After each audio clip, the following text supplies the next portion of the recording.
पाप शरीर नहीं करता, पाप विचार करते हैं। और माता गंगा शरीर को धोती है, विचारों को नहीं। अपने विचार शुद्ध कीजिए।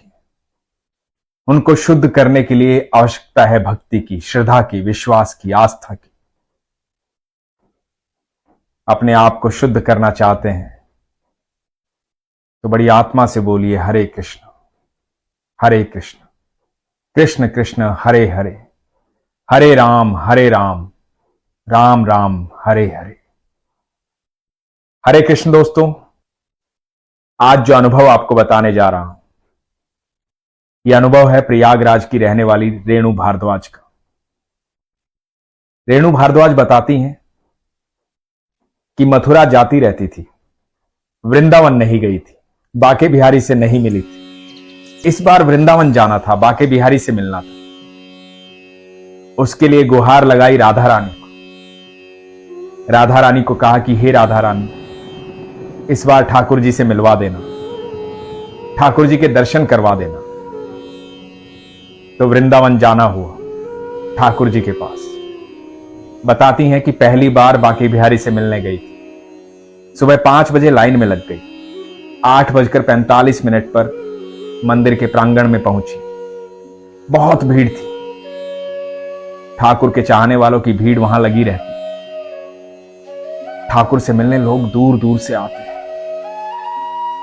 कुंज की गलियां हमेशा भरी रहती। रेणु अंदर गई। ठाकुर जी को देखा तो देखती ही रह गई। रेणु बताती है मन में बहुत सारी बातें थी, लेकिन वहां तो जादू है ठाकुर का। वहां बातें रह कहां जाती। जब भी कोई ठाकुर को देखता है तो देखता ही रह जाता है, उनकी आंखों में डूब जाता है। आंखों से अश्रु बहने लगते हैं, प्रेम उमड़ जाता है। बाके बिहारी अपने भक्तों को देखते रहते हैं और भक्त बाके बिहारी को देखता रहता है। भीड़ कितनी भी हो, लोग एक दूसरे पर चढ़े होते हैं, फिर भी इतना आराम मिल रहा होता है। उन धक्कों का एहसास भी नहीं होता है, उस भीड़ का एहसास भी नहीं होता है।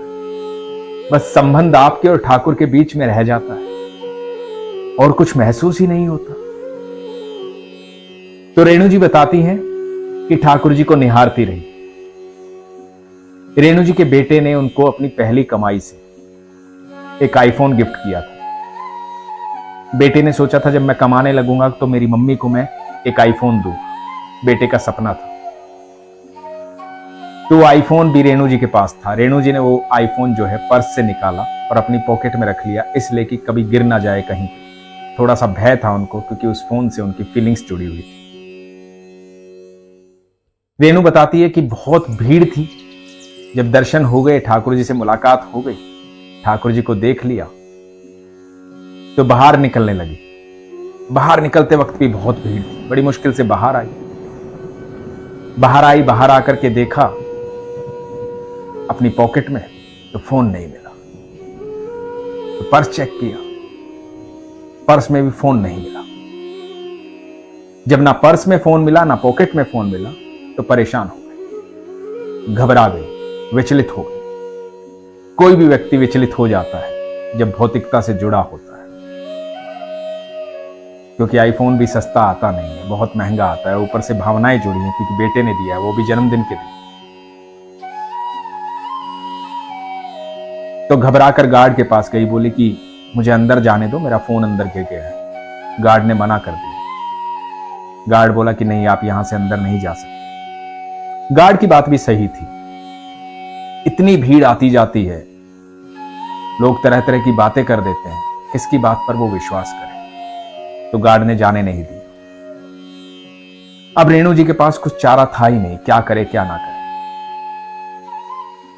अपनी मम्मी और भाभी के साथ ये गई थी वहां। रेणु जी ठाकुर जी के मंदिर की दीवार के सहारे लग करके रोने लगी। ठाकुर जी से बोली, ठाकुर जी, मुझे मेरा फोन चाहिए, मेरी भावनाएं जुड़ी हुई हैं उसके साथ, मेरे बेटे ने दिया था, मुझे मेरा फोन चाहिए ठाकुर जी। रोते रोते दीवार के सहारे बैठ गई। रेणु जी बताती हैं कि एक लड़की आई। लड़की ने आके आंसू पूछे, गले लगाया, पानी पिलाया और कहा कि चिंता मत करो, बिना अपने फोन के वृंदावन से बाहर नहीं जाओगे। उस लड़की ने यह कहा और वो लड़की चली गई।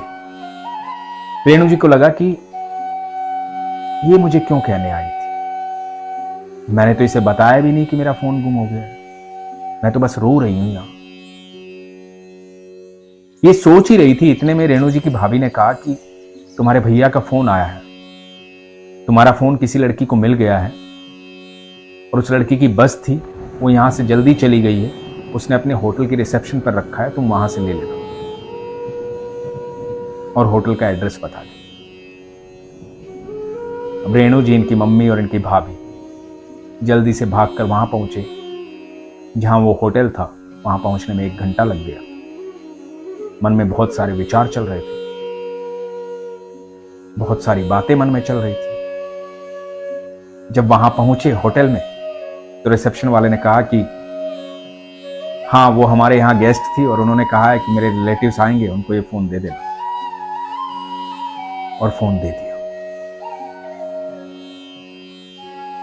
रेणु जी सोचती रह गई कि हुआ क्या। और दिमाग में आई वो लड़की जो मंदिर के बाहर मिली थी, जिसने अश्रु पूछे थे, गले लगाया था, जल पिलाया था और ये कहा था कि बिना फोन लिए वृंदावन से बाहर नहीं जाओगे।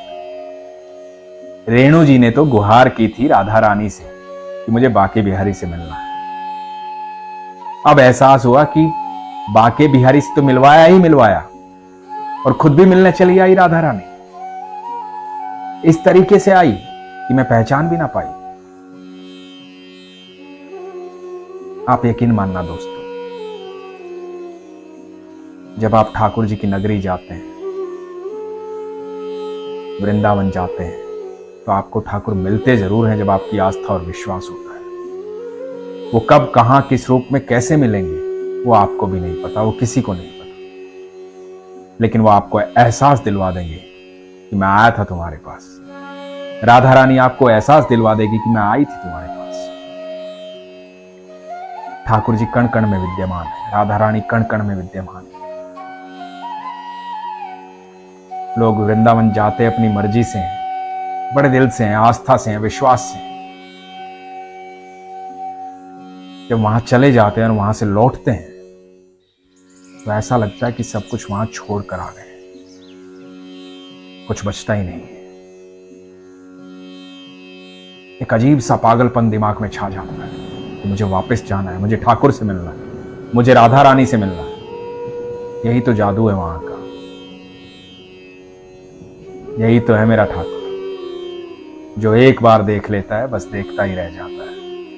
मन के सारे सवालों के जवाब एक साथ मिल जाते हैं और सब सवालों का सिर्फ एक ही जवाब है कि सब भ्रम है, सब माया है, सच वही है, कृष्ण कृष्ण कृष्ण कृष्ण, राधा राधा राधा राधा, बस सच यही है और कुछ सच है ही नहीं। तो कमाल की बात तो यह है कि जब आप सच जानते हैं तो बाकी चीजों के पीछे भाग ही क्यों रहे हैं। सच के साथ रहिए, ईश्वर के साथ रहिए, उसके प्रेम में रहिए, उसकी आस्था में रहिए, उसके विश्वास में रहिए और जीवन के सफर का आनंद लीजिए, क्योंकि सत्य वही है, बाकी सब आपके दिमाग की सोच, बाकी सब आप सोचते हैं। भूत, वर्तमान, भविष्य, तीनों ही काल में, तीनों ही लोक में साम्राज्य सिर्फ कृष्ण का है, राधा रानी का है। तो सिर्फ उनको याद कीजिए। तो बड़ी छोटी छोटी चीजें हैं जीवन में जो आप उनसे मांगते हैं, वो तो आपको बहुत कुछ देना चाहते हैं, लेकिन ऐसी छोटी छोटी बातों से आपकी आस्था प्रगाढ़ होती है, आपका विश्वास प्रगाढ़ होता है। रेणु जी कहती कि मैं पहली बार ठाकुर जी से मिलने गई थी, पहली बार में राधा रानी ने इस तरह से दर्शन दिए, मेरा इतना विश्वास प्रगाढ़ हो गया, इतनी आस्था प्रगाढ़ हो गई। ठाकुर जी हैं वहां, राधा रानी हैं वहां, बस यही तो है। इसलिए हमेशा खुश रहिए, अपने विश्वास को मजबूत रखिए अपना ख्याल रखिए। हरे कृष्ण।